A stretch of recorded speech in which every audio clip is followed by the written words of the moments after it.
Hi there, it's Pam with Silver and Sparkles, and I have another full tutorial for you on making a handmade junk journal. So today I'm using some really pretty papers that were created by Nanine at Collage Type. She's on Etsy and she has an Instagram and a YouTube channel. So I'll be sure to link that for you in the description. But I've already printed and folded the papers and gotten things prepped for the video. But the things you're going to need, some kind of paper that you like. So it could be this lovely kit from Collage Type, but you can use any paper you have. So it could even be coffee dyed paper or old book pages or whatever it is that you want to put into your journal. Okay. And then some kind of cardboard or chipboard or something like that for the cover.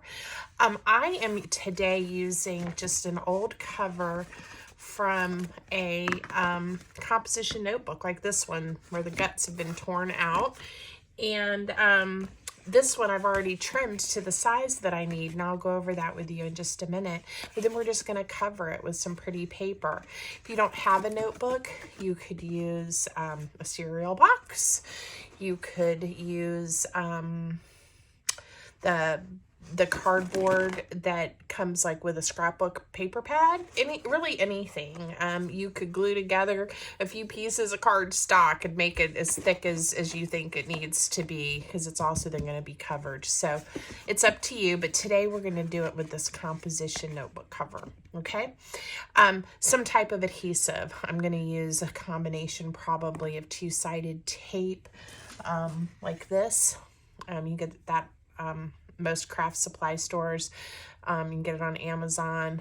I do have my Amazon storefront link for you, and I'll have that in the description. If you just want to go see some of my tools and supplies I use, you'll find this there. I'm also going to use a wet white glue, the art glitter glue, got a pair of scissors, and then anything else you want to, decorate your journal with.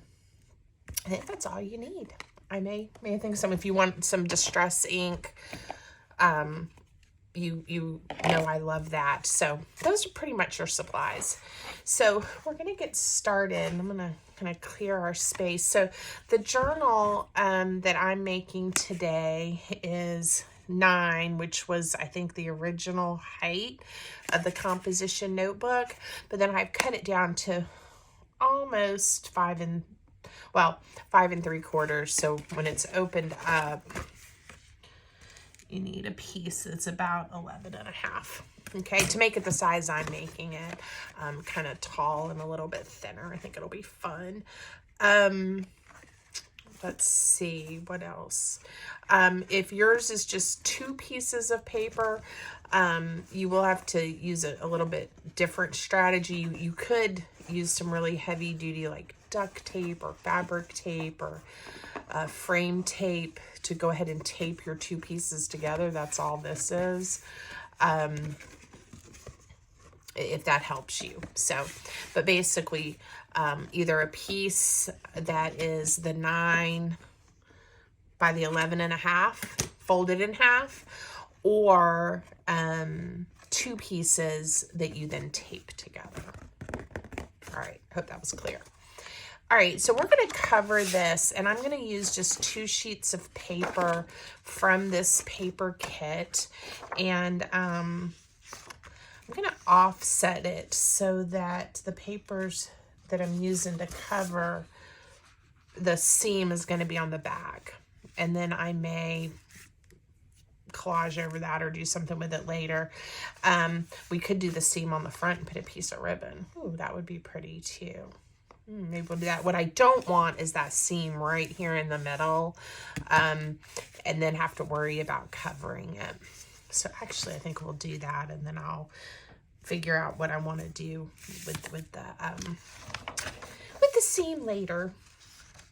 Okay, so these are the 2 pieces I'm going to use, and I always start. Flip it over. I know I want this one to be my front. I'm going to use this as my front side. So the big thing is getting these matched up nice. And I don't need to trim them height-wise. I've got about on either side, because this paper is 11 inches. My journal's 9. That gives me a 1 inch to fold over, which is great. I will have to trim the edge so that I don't have as much of an overhang, but we'll do that in a minute. Okay, so again, my front cover, and if I want the seam on the front, kind of just about right here, maybe, that's where I'm going to line it up. So just to remind myself what I'm doing. Okay, so I'm going to try to get this paper lined up really nice. And then I'm going to grab that tape I was telling you about. And we're going to just go ahead and stick it together with this tape. And this is going to hold it for me while I'm adjusting. And guys, the only reason I'm cutting it at this point is I got a little off. It isn't centered really well, and I want it to be. And again, if it's not perfectly stuck together, like there's a little tiny gap, like I said, I'm probably going to cover this seam with some type of decoration. So get it as close as you can. I do like when I'm working with this tape to just go ahead and burnish it nicely so that it'll really adhere to that paper. All right, so again, let me come back over here and plan what I'm doing. If I have this offset here, and I want to mark about where I'm going to trim this, and I want about 1 inch. Just like I have top and bottom, I want 1 inch on either side. I wiggled it, but again, if it's a little less than 1 inch, a little more than 1 inch, the world is not going to end.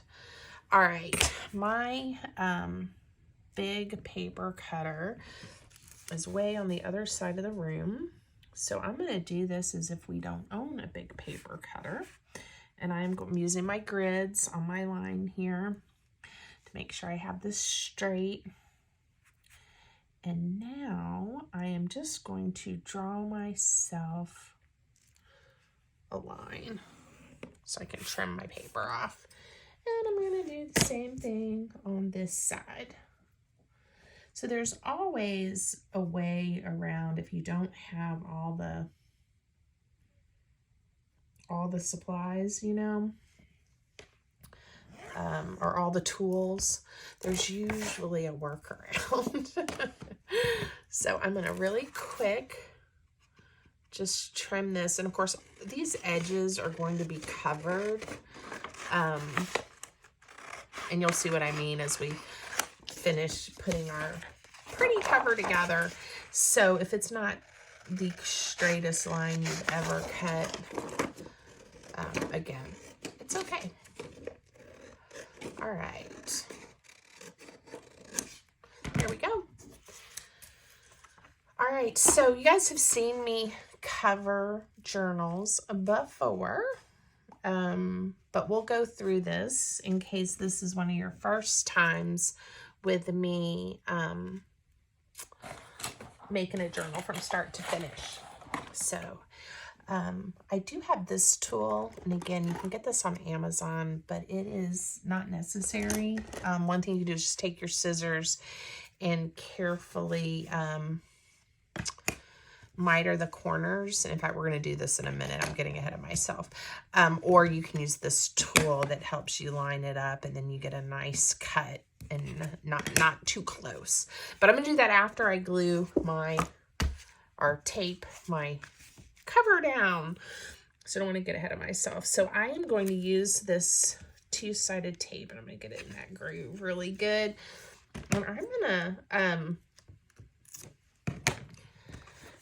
add quite a bit because I don't like my paper to bunch up or end up with like little, what is that called? Little wavies or anything like that. I like it to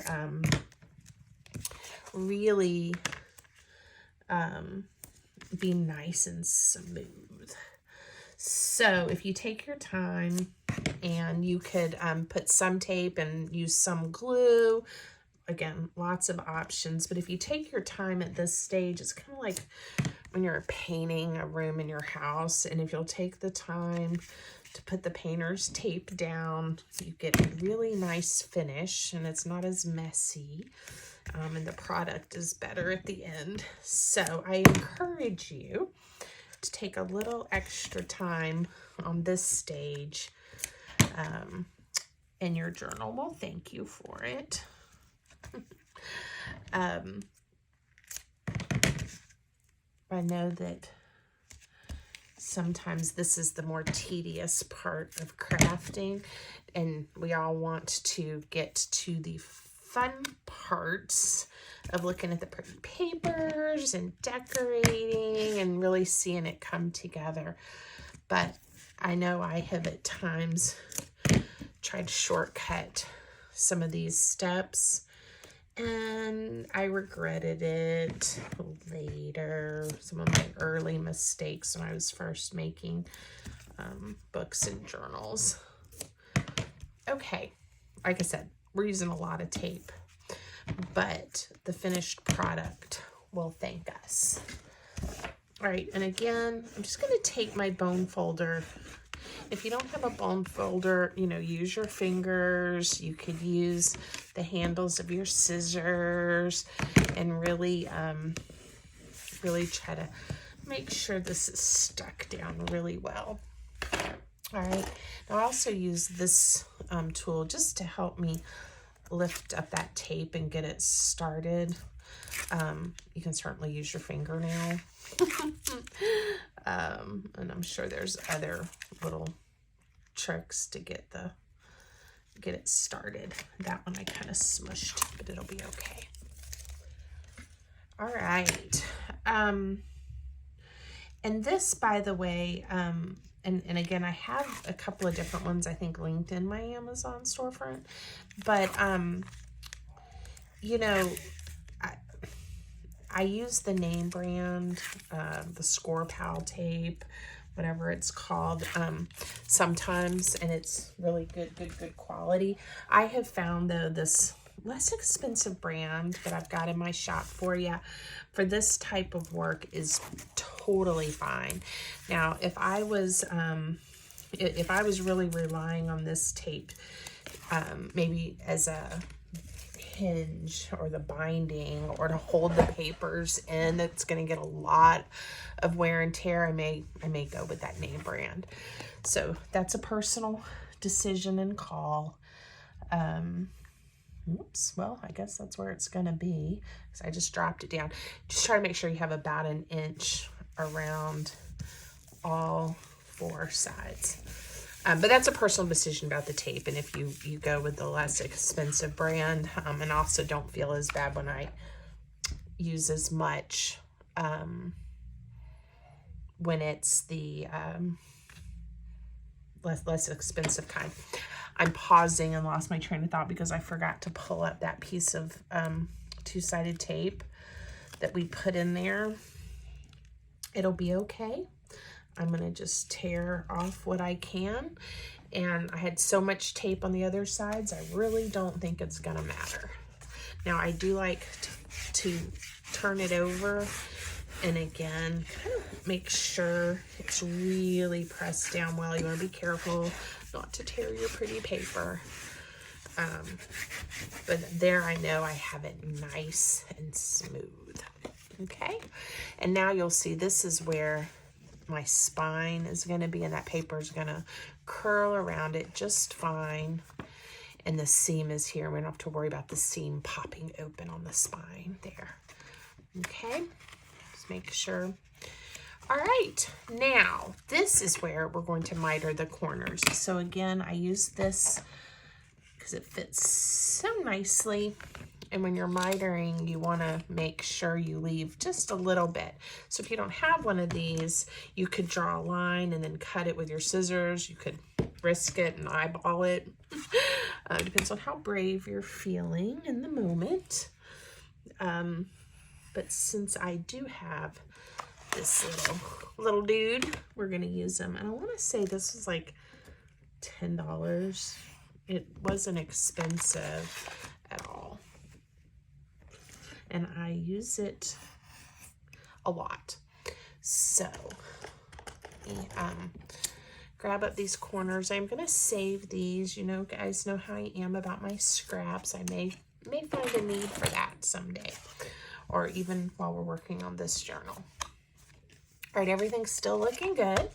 Now, another trick is I like to take a scoring tool or my bone folder. Again, if you don't have one, or like with a tip, you could also take like an empty ballpoint pen where you've just taken the ink, you know, the inside out, and just use the plastic.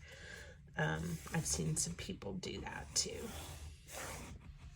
Okay, so there, that kind of helped score where we're going to be folding this over.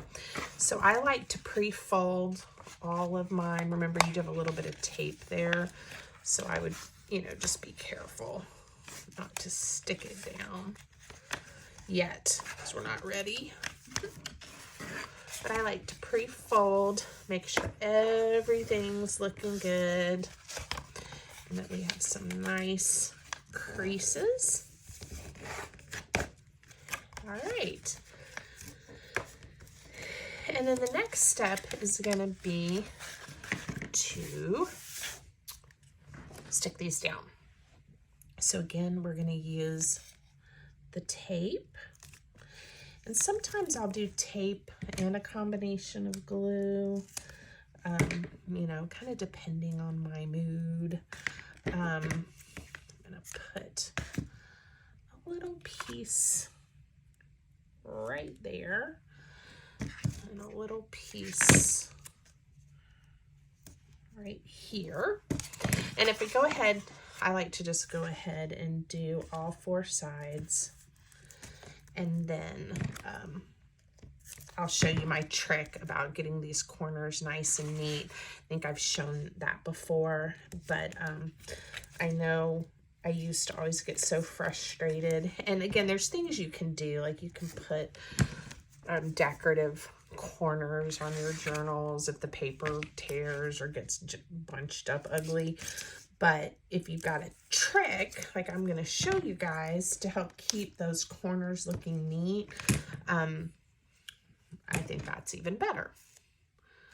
So let me get the little pieces on here. Just again to make sure this is nice and stuck down. Now, once we have these covered, we're also going to put a piece of paper here, and that's what I meant about all of these edges are going to be covered, and of course even more adhesive, right? So the cover isn't going to go anywhere. All right, I think I need little teeny pieces left. And these do kind of overlap, and I just am careful when I pull the tape up. It all works out. All right, so those stuck down really good.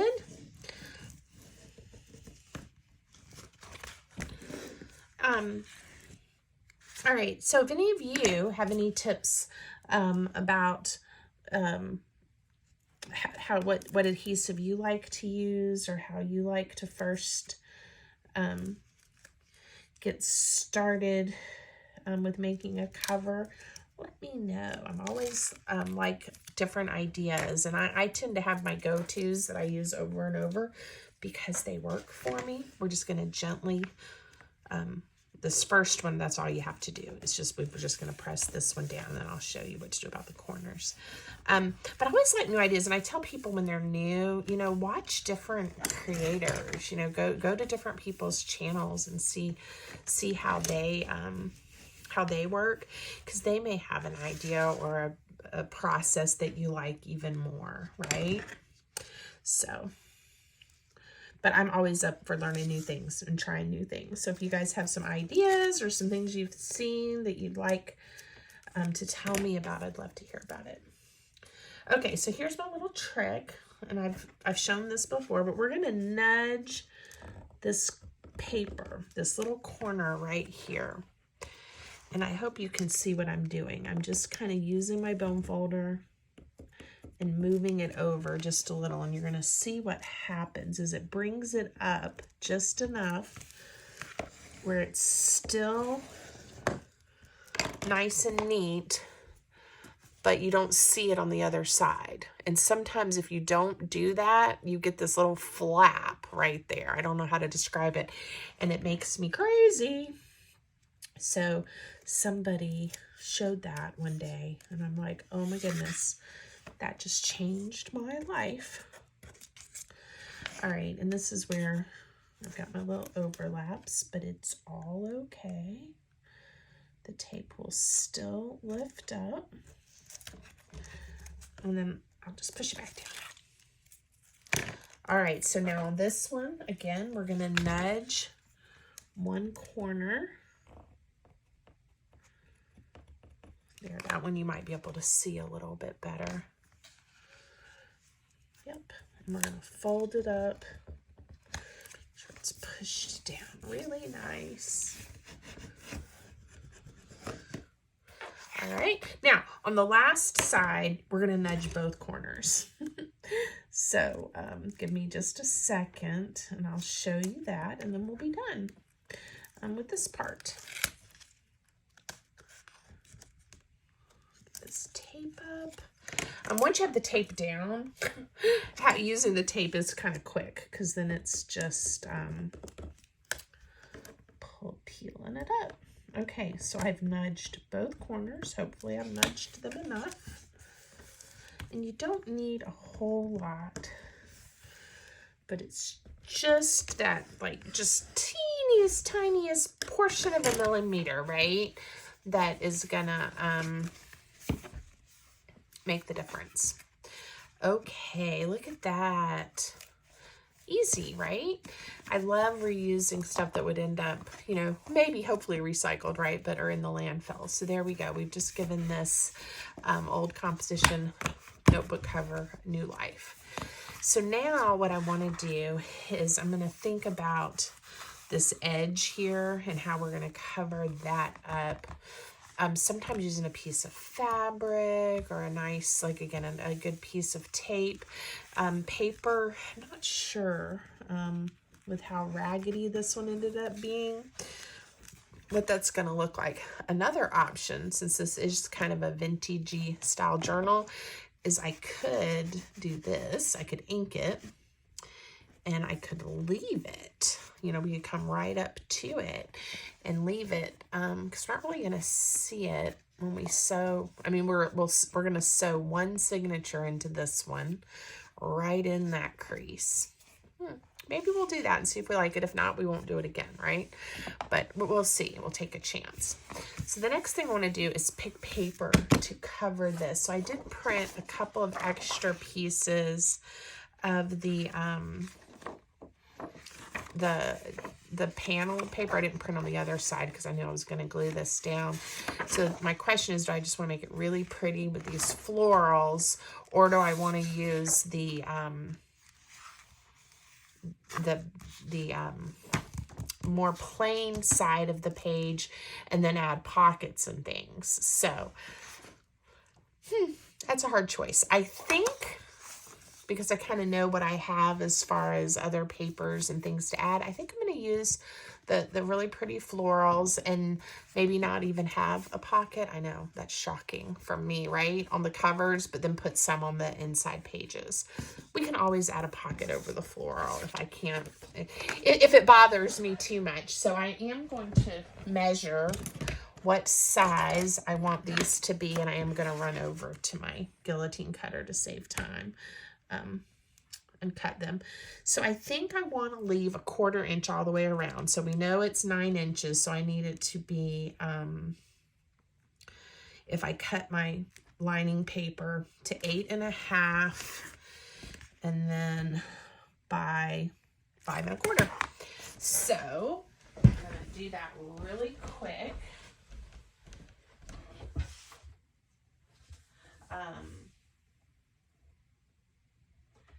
And I will be right back. I hope you can still hear me as I am talking. I need to make these 8.5 tall. It's about what it was anyway. Let's see.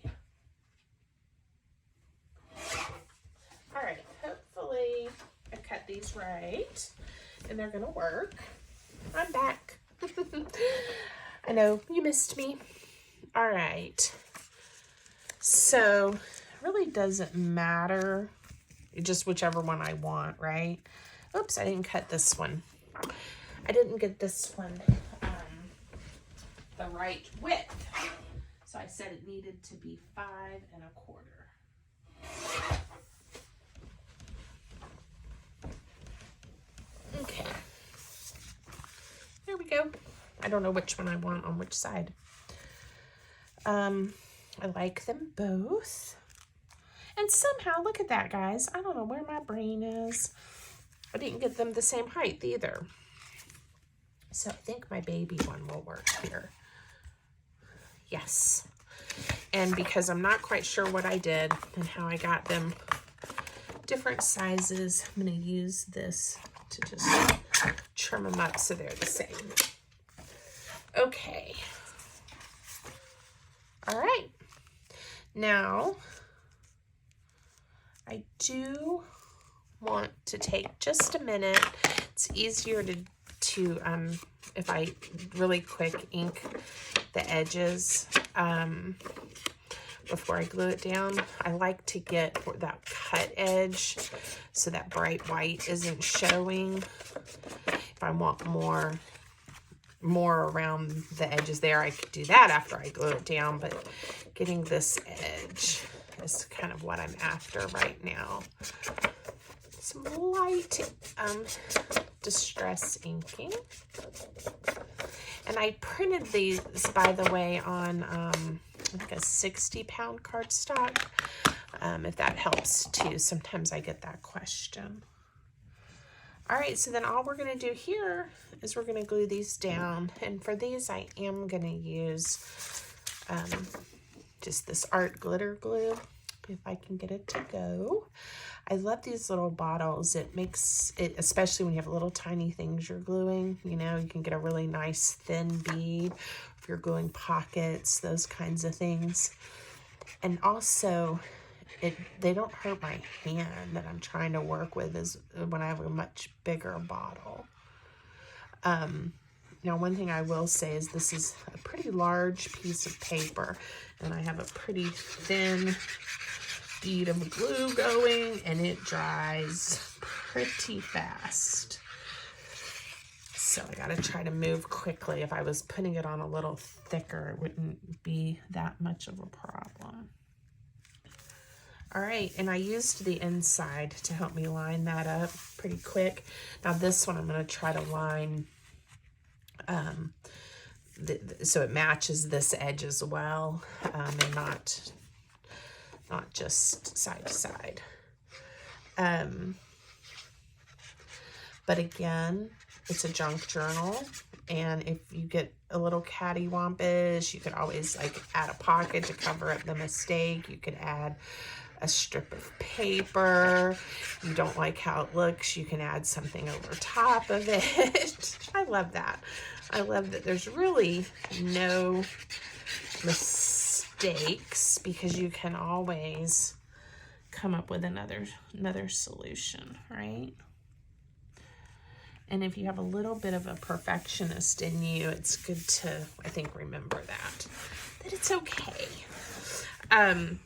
So like one thing I've done before when I've gotten where they didn't match up, I decided, oh, I'm just going to add another strip of paper, and that gave me another chance to make it line up. Or on one side, I would add something so I didn't even expect them to match, right? How pretty is that? I love it, and I love these papers, Nanine. Okay, so now we just need our signature, and like I said, to save some time on the video, I already printed these, cut them to the right size, and folded them in half. And really quick, we'll flip through. Look at the gorgeous image. Gorgeous. Make sure images, and make sure nothing is upside down. I have sewn in before and had to take a signature out because I had papers upside down and it bothered me. Depending on the paper, you know, it might not be as big of a deal. Oh, look, upside down. It was upside down. The very last one. All right, so show you a few more of the images. So pretty. I love all the florals. If you can't tell, I am really ready for spring. Okay, so, and I think I did 10 pages. You can do yours whatever size you like. 1, 2, 3, 4, 5, 6, 7, 8, 9, 10. And I did leave some of the edges a little rough. I did that on purpose and distressed it a little bit. But you can do yours however you like. Okay, so I did 10 pages. Folded in half. Mine are all the same size. Again, you can do your junk journal using all kinds of different papers and, you know, different sizes and different textures.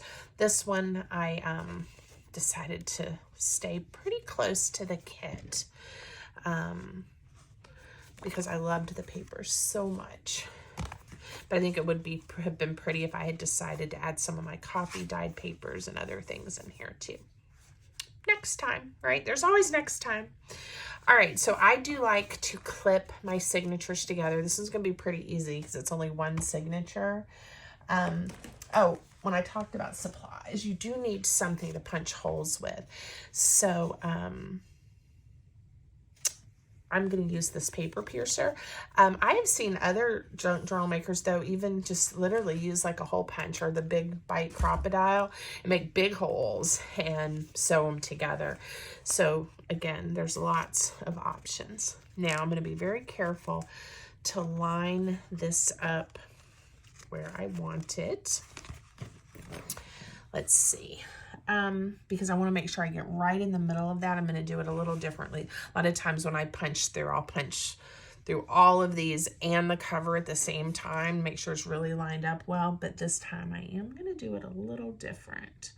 So again, my pages are 8.5. I hope you can see the crease there.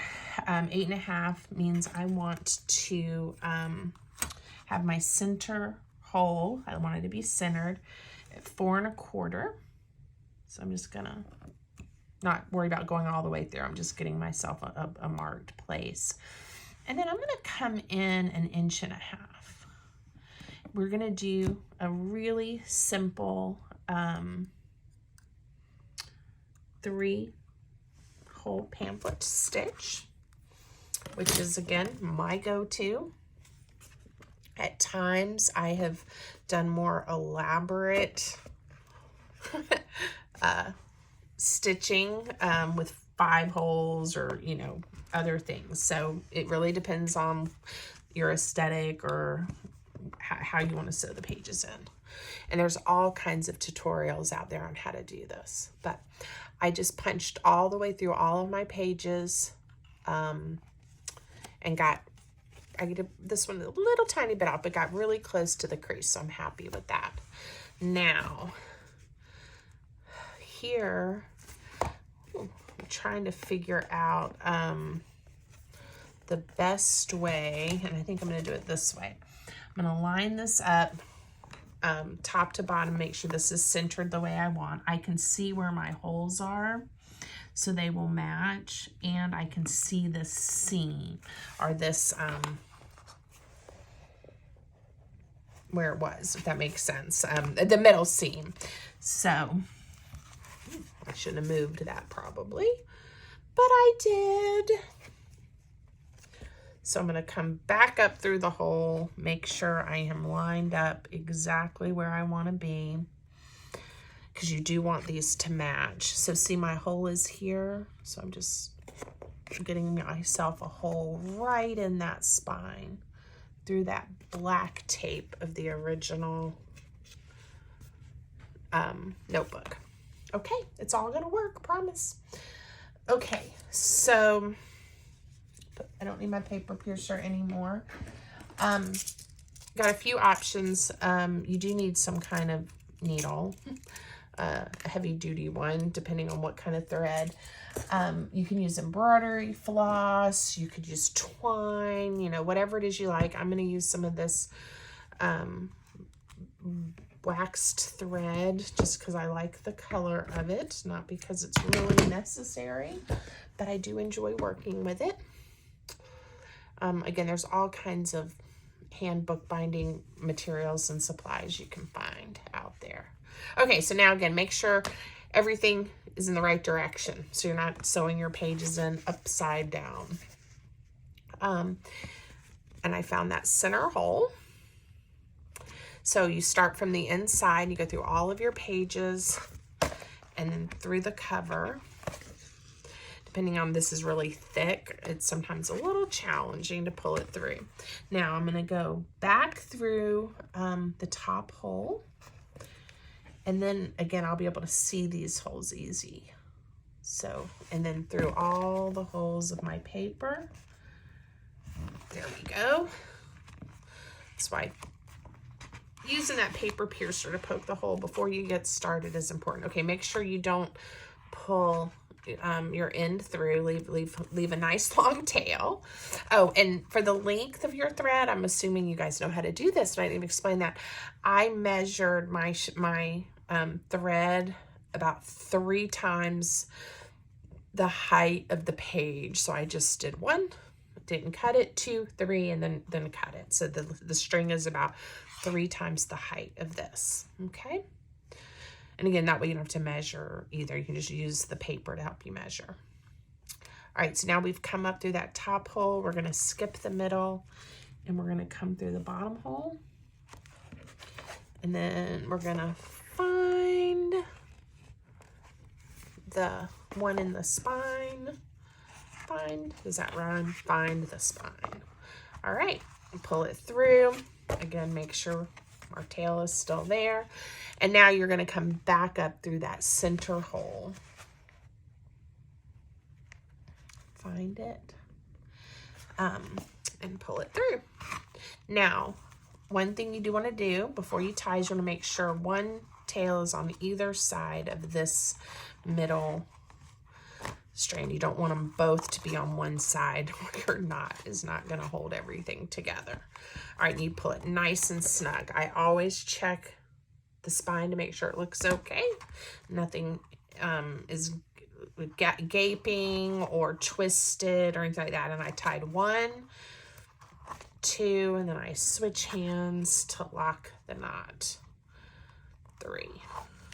All right, now you can leave these, I'm not going to leave them this long. You can leave them super long and dangly. You can tie a bow. I usually like to add some type of little piece of paper or something on there. So I'm going to leave them about that height, length for now. A lot of people leave them really long until they're done working in the journal so that they have options. And that's a good plan too. All right. So we have just made our cover and sewn our pages in. And it is looking really good. Now this kit, I'm going to show you, I've already cut things out. Comes with all kinds of ephemera and pieces. Look how pretty. We could ink this if we wanted to. We could collage or make the cover fancy. Lots of things you can do here, and it feels really good too. The weight of that cover. But I've already pretty much cut everything out. There's so many pieces. I love it. The kit came with these really pretty envelopes that I've already put together, but I printed on both sides of the paper. Here's a folder. This would have been cute to sew in as a page into the signature. Wouldn't that have been cute? And you could have done that with any of these envelopes, and that would have been fun. I was planning on either clipping them in or adding them to pockets inside the journal. So we have all of those. Aren't they pretty? And then lots of ephemera, little tags, and and just everything that you could need or want. Little journaling cards. Here's some of the pockets. I've already cut them out. To really decorate this journal well, and to make it super pretty. I made a little flippy one-page wonder using this kit video, I don't know, a week or so ago, and I really enjoyed working with it and knew I wanted to make a bigger kit. Isn't that kind of fun? A bigger kit using all the pieces. So that's what we're doing. I am probably going to stop the video. I have lots of videos of me decorating journals.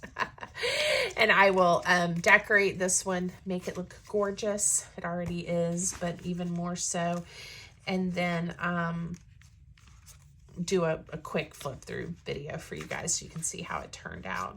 But I hope you liked this one. I hope this will inspire you to just grab maybe an old notebook, some paper you like. You could use scrapbook paper, or you could use all book pages and just cover it and make yourself something new that you can journal in. So, and I actually really like that rough edge there. It's making me happy. All right, well, I hope you enjoyed it.